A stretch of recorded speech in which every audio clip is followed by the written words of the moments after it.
Planets के बारे में जानेंगे कि एस्ट्रोलॉजी में प्लैनेट्स कैसे काम करते हैं। तो प्लैनेट्स के स्टोरी अगर हम जान लेना, बहुत आसान होता है उस स्टोरी को वो जिस भी घर में बैठा है उससे रिलेट करना।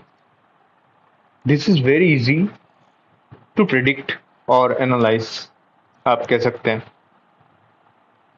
क्योंकि आप एक बार उसकी स्टोरी, वो क्या चाहता है, प्लेनेट आपसे क्या चाहता है, अगर वो आप जान लेना तो आपके लिए और सामने वाले के लिए बहुत आसान होता है ये, कि उसके जिंदगी में वो प्लेनेट उससे क्या मांग रहा है और वो क्या दे पा रहा है और कहाँ पे वो अटक रहा है।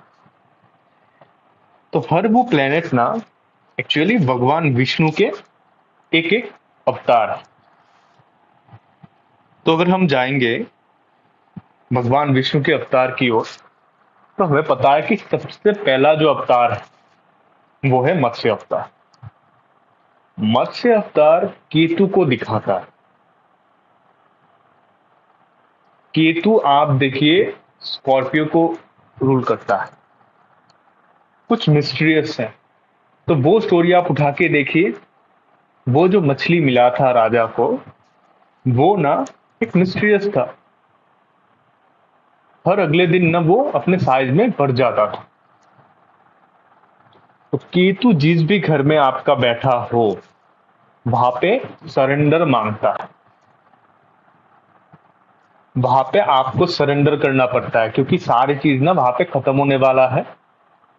और आप अगर सरेंडर कर जाएंगे उस जगह पे, एक्सपेक्टेशन को हटा देंगे, तो आप देखेंगे कोई वहां पे प्रॉब्लम नहीं हो रहा है। भगवान विष्णु यही दिखाता है मत्स्य अवतार में कि सारा दुनिया खत्म होने वाला है, और वो उस राजा को बोलते हैं कि हर एक स्पीसीज का एक एक पेयर वो उठा ले, एनिमल हो या प्लांट हो, और उनको लेके एक नाव में बैठे और उनके साथ जाए। केतु हेडलेस है, तो वो जब लड़ाई शुरू करता है उसको पता नहीं होता है कि किस डायरेक्शन में जाना होता है। तो वहां पे आपको गुरु की जरूरत सबसे ज्यादा होती है। ढीठपन देता है, ढीठ होते हैं हम लोग, उस जगह से रिलेटेड ढीठ होते हैं, जिद्दी टाइप का नेचर देता है वहां से। कोई भी चीज को लेकर, सपोज थर्ड हाउस में है तो आप देखेंगे थर्ड हाउस स्किल का है, अपने स्किल को लेके किसी ना किसी जगह से वो ढीठ होते हैं। ढीठ वो जिद्दी है, उसको पता है कि मेरे पास क्या स्किल है, मैं उस दम पे क्या कर सकता हूँ। केतु जिस भी घर में बैठेगा उस हाउस से रिलेटेड लोगों को समझ नहीं आएगा वो क्या रहा है। मत्स्य अवतार की पूरे स्टोरी में वही होता है, राजा को समझ ही नहीं आ रहा होता हो क्या रहा है। लगन में बैठा है तो वो ना अपने मतलब लोगों को सुन नहीं पाते, they are not the good listener. तो उनको बोला जाता है आप सुनिए, सुनना सीखिए, लिसनिंग पावर बढ़ाइए, बातें कम की। तो आप देख लीजिए कौन से घर में है, और उसी से रिलेटेड आप कोई चार्ट उठाइए और वही आप प्रैक्टिस कीजिए। उस हाउस का पहले आप सिग्निफिकेंस उठाइए, हाउस के कैरेक्टरिस्टिक्स क्या है, वहां पे कौन सा राशि है वो देखिए, वहां पे आप केतु को बिठाइए।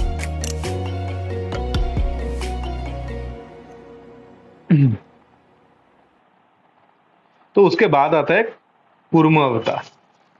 ठीक है, तो कूर्म अवतार में आप देखेंगे कि वो ना एक्चुअली कूर्म अवतार जो है वो नेचुरली कैप्रिकॉन को दिखाता है, साइन भी दिखाता है। और प्लेनेट कौन सा है? शनि। नेचुरली कैप्रिकॉन है कि हाउस में ना, जिस भी हाउस में बैठा है आपके चार्ट में, उस जगह पे आपको सबसे ज्यादा प्रेशर लेना होता है। ये प्रेशर वाला एरिया है आपका। शनि आपको प्रेशर लेना सिखाता है। तो आप देखेंगे आपके खाने में नमक का सबसे ज्यादा अहमियत होता है, लेकिन हम खाते वक्त ये याद नहीं रखते नमक कैसा है। नमक का वैल्यू क्या है आपके खाने में। अगर वो नहीं रहता है आपको पता चलेगा कि नमक तो है ही नहीं, नमक के बिना खाना ही नहीं बनेगा। उस पूरे समुद्र मंथन में ना सबसे अहम भूमिका निभाया था वो कुर्म अवतार। लोड लिया था, पूरा पहाड़ का लोड लिया था, लेकिन सबसे ज्यादा अंडर वैल्यूड वही था। इतने लोड लेना पड़ेगा। शनि इसलिए लोड लेना सिखाता है आपको। शनि आपके हाउस, जिस भी हाउस में बैठा है वहां से रिलेटेड आप लोड लेना सिखाता है। उसके बाद देखिए बराह अवतार। बराह अवतार ना, इसको बोलते हैं कि गैप्स ढूंढना। बराह अवतार राहु को दिखाता है। बराह अवतार का अगर हम स्टोरी देखेंगे, आपको याद है कि अ, जिस राक्षस को मारने वाला था भगवान विष्णु, उसने सारे जीवों के नाम ले लिया था सिवाय बराह के। तो उन्होंने बराह का अवतार लिया। बराह का अवतार लेना मतलब आप जिस भी घर में आपको राहु है ना, इसलिए बोलते हैं राहु ना शॉर्ट ट्रिक देखता है, शॉर्टकट देखता है। क्यों देखता है? वो गैप ढूंढता है, गैप अच्छे से ढूंढ पाता है। ये पॉजिटिव साइंस है। बराह जो है उसने गैप ढूंढा था उसको मारने के लिए। तो राहु आपको जो फोकस देगा, जो फोकस है आप में, वो आपके राहु ही है। लेकिन वो अदर कैरेक्टरिस्टिक्स है जो राहु को ना डिस्ट्रैक्शन देने पे मजबूर करता है। वो अलग स्टोरी है राहु का, वो मैं डिस्कस करूंगा नेक्स्ट क्लास में। प्लेनेट के एक्चुअल स्टोरीज क्या है, जुपिटर क्यों, देवगुरु जुपिटर ही वहां के स्वर्ग के लिए चुने गए थे। शुक्राचार्य क्यों नहीं चुने गए थे, कैसे शुक्राचार्य को मृत संजीवनी विद्या का ज्ञान हुआ। बस अवतार को समझते हैं। तो यहाँ पे देखिए कि बराह अवतार राहु को दिखाता है। तो राहु जहां भी बैठेगा ना, आपको गैप ढूंढना बहुत अच्छे से आता है। कोई भी बातों का गैप ढूंढना है। तो इसलिए वो रूल ब्रेकर भी होते हैं। राहु जहां पे बैठेगा आप वहां पे रूल फॉलो नहीं करते। थर्ड हाउस में राहु है, आप देखिए वो लोग कैसे ड्राइविंग करते हैं, कैसे शॉर्टकट से हमेशा जाते हैं। जो राजा होते हैं उनको पता है कि हम धीरे से जाएंगे, कोई फर्क नहीं पड़ता, हम अच्छे से जाएंगे, आराम से जाएंगे। राहु वहां पे बैठेगा थर्ड हाउस में, शॉर्टकट से जाना है, स्पीड से जाना है, कट लेके जाना है। आप लोग पूरा स्टोरी अगर जान लेंगे आपको समझ में आ जाएगा प्लेनेट किस तरह से काम कर रहा है। उसके बाद देखिए जब नरसिम्हा होता, ये है प्योर मंगल। मंगल जब काम करता है ना, तो क्या होता है कि वो एक्सट्रीम में चला जाता है। उसको पता है कि कैसे होगा मुझे पता नहीं, लेकिन मुझे वो काम करना है। जैसे भगवान हनुमान थे, पता नहीं है कि समुद्र लांघने जा रहे हैं ना, वहां पे क्या होगा, लेकिन क्या मुझे तो जाना ही है वहां पे।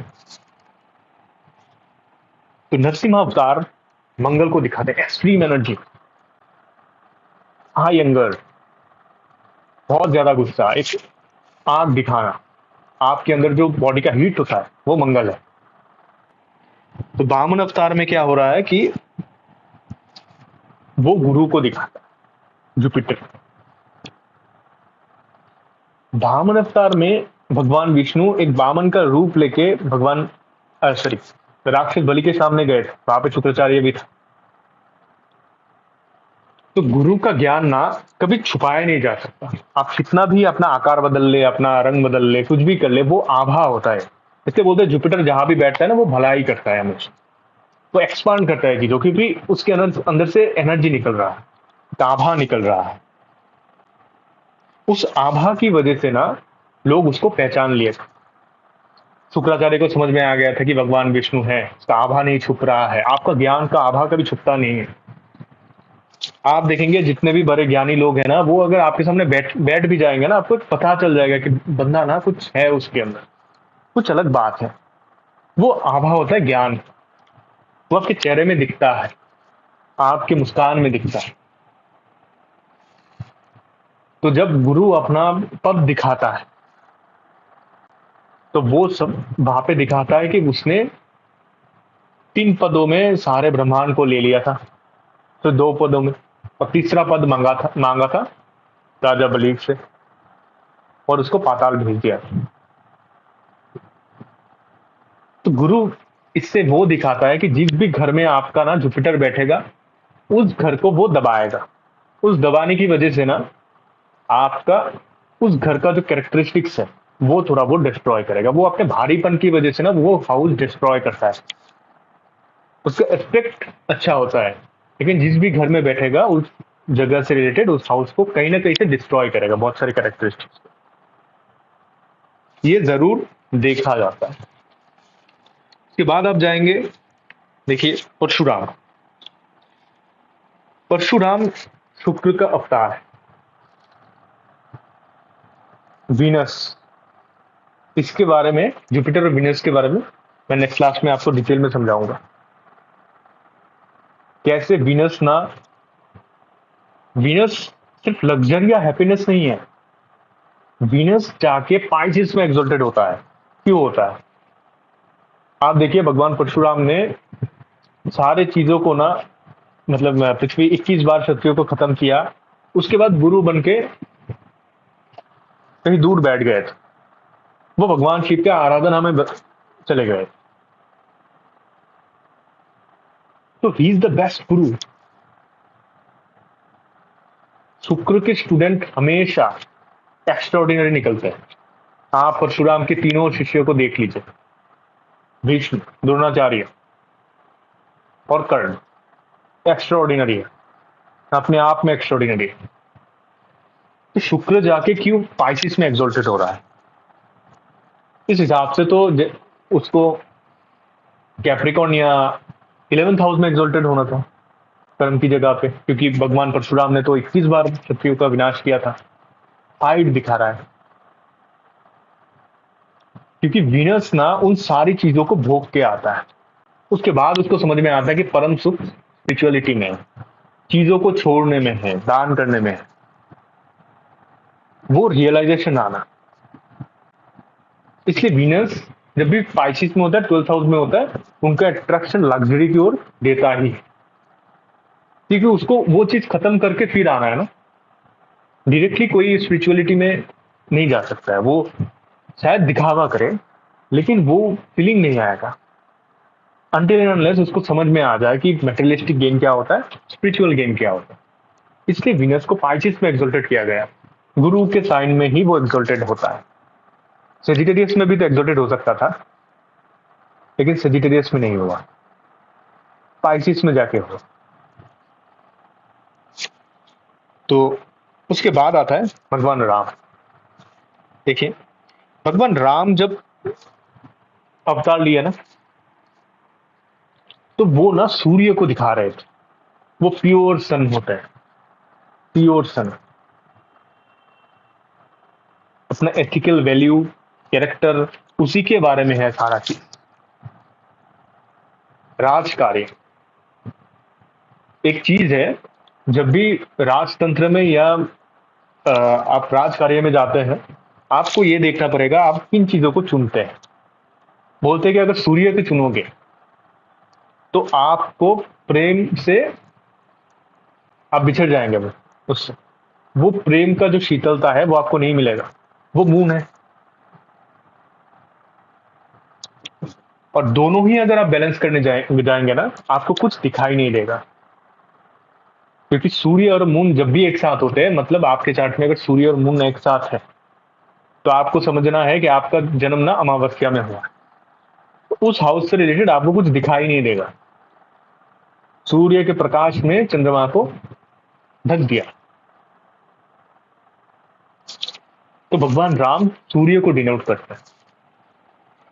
उसके बाद देखिए भगवान श्री कृष्ण, चार्ट है वो एग्जैक्ट मून को दिखाते हैं। चंद्रमा,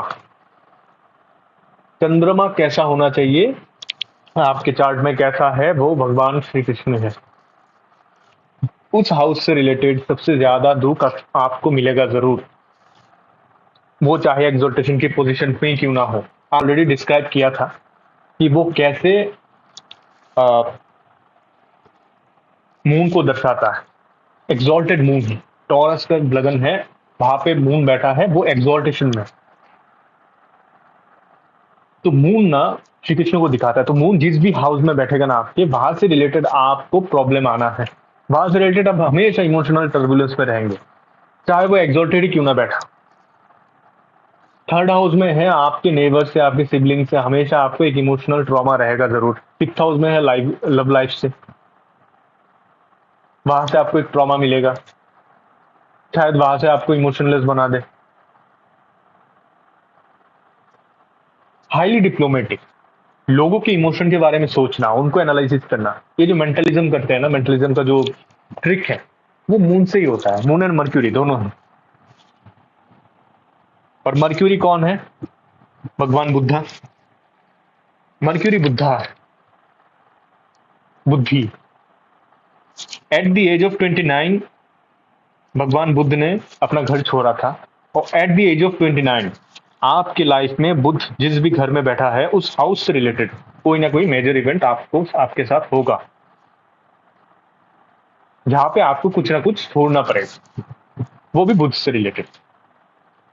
तो उस वक्त ना आपको जिस भी घर में आपका मून बैठेगा, उस मून से रिलेटेड आपको सोचना है। सपोज आपका लगन में मून है और फिफ्थ हाउस में आपका Mercury, at the age of 29 क्या क्या हो सकता है? एट द एज ऑफ 29 आप देखेंगे, जब 29 के एज आएगा, 29 के एज आएगा आपका, तो वहां पे क्या होगा कि आप किसी ना किसी तरीके से लव लाइफ से रिलेटेड, एजुकेशन से रिलेटेड कोई ना कोई ब्रेकेज वहां पे आपको दिखेगा, लेकिन आपको सोचना पड़ेगा अपने हिसाब से, क्योंकि लगन में मून है। मून की तरह सोचिए, डिप्लोमेटिक वे से सोचिए। भगवान श्री कृष्ण हमेशा इमोशनल हर चीज से ना डिटैच होकर सोचते थे, ऊपर से सोचते थे। लगन में है मून, मतलब आपको ऊपर से देखना पड़ेगा सारी चीजों को, उस हाउस से डिटैच होकर आपको सोचना पड़ेगा फ्यूचर से अकॉर्डिंग। भगवान श्री कृष्ण के देखिए, एकदम स्टार्टिंग से उन्होंने सिर्फ इमोशनल पेन को झेला है। मैंने पहले भी क्लास में आपको डिस्क्राइब किया था, ये कैसा था उनका जिंदगी, क्यों होता है ऐसा। चंद्रमा लगन में है, फैमिली से बिछड़ जाना, क्योंकि टॉरस में एग्जॉल्टेड है, टॉरस फैमिली को दिखाता है। तो बुद्ध भी वैसे ही काम करेगा, वहां पे छोड़ना है कि भगवान बुद्ध ने अपना घर बार छोड़ा था। एट द एज ऑफ 29 आपको छोड़ना पड़ेगा, वो आपके पास आएगा, कितना आप सेक्रीफाइस कर सकते हैं। तो इन 9 प्लेनेट के अकॉर्डिंग ना हम देखते हैं कि हर प्लेनेट कैसे काम कर सकता है। तो आप लोग क्या करेंगे, इन प्लेनेट, इन जो स्टोरी है उनको थोड़ा और डिटेल में देखिए। उसके बाद क्या करेंगे, इसको डिटेल में समझिए कि वो हाउसेस में वो प्लेनेट, कोई भी प्लेनेट डालिए और उसका एक डिटेल निकालिए। पहले पहले प्रॉब्लम होगा, देखेंगे कि 2-3 पॉइंट्स से ज्यादा नहीं लिख पा रहे हैं आप, लेकिन थोड़ा प्रैक्टिस करेंगे ना, अलग अलग चार्ट उठाएंगे, अपने घर के लोगों के चार्ट उठाए, देखिए वो लोग ऐसे क्यों हैं, वो लोग ऐसे ही क्यों सोचते हैं। 7th हाउस में मून सबसे ज्यादा इमोशनल ट्रॉमा आपका किसको लेके देगा? 7th हाउस से रिलेटेड। 7th हाउस आपका रिलेशनशिप का मैरिज है, मैरिज में सबसे ज्यादा इमोशनल ट्रॉमा है, वो उठाइए आप, मैच कीजिए क्यों है, श्री कृष्ण कैसे थे, उनका रिलेशनशिप कैसा था, वो कहाँ कहाँ से भागे थे, कब भागे थे, आपको कैसे डिसीजन लेना है, ये सारी चीज ना आप सोचिए। और नेक्स्ट क्लास में हम प्लेनेट की और डिटेल में बात करेंगे।